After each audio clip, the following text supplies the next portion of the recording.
defense and energy products, a shortage or even a monopoly by China concerns many people. Someone who knows a great deal about rare earth elements and national security is Eugene Gholz. He's a professor of public affairs at the University of Texas at Austin, but he disagrees with the premise of the story I just told you, that demand for rare earth elements could exceed supply in the future. He joins me now from Washington, D.C. Eugene, I don't typically like to start an interview out by saying, tell me where I'm wrong, but please, tell me where I'm wrong.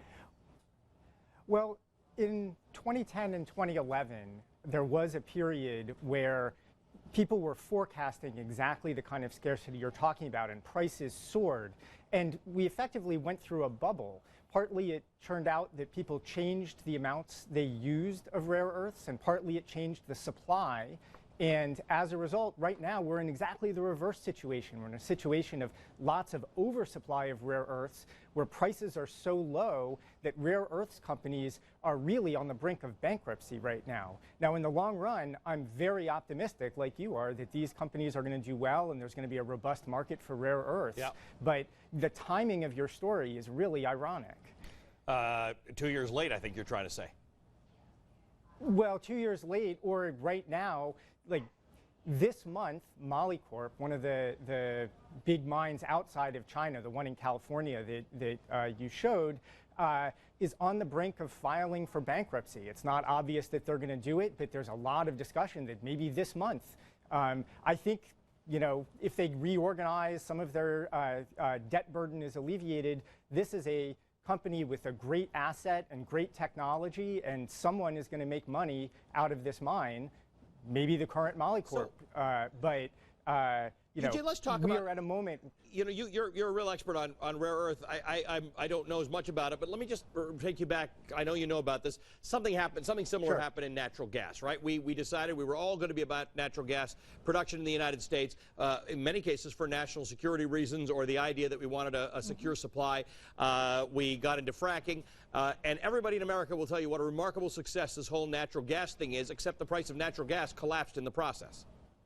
That's right. Yes. So it's true that with commodities, supply and demand don't always. I mean, they match up. That's how market price adjusts, and they match supply to demand. But at times it feels like there's a bit of scarcity, and at times it feels like there's a bit of surplus. And some people come into the market, and some people leave the market, and the market adjusts. But in the long run, there's a supply for the important activities that we need. So I guess the question is, like oil or like natural gas, when you have a glut, we're in one now with both of those products, we don't think it any less important to understand the chain of production and the custodial nature of it and who actually has it. So the fact that there may be more of it than we think, and the fact that we may not be using it at the rate that we thought we were, does it concern you that 95% of the production of this small market is controlled by China?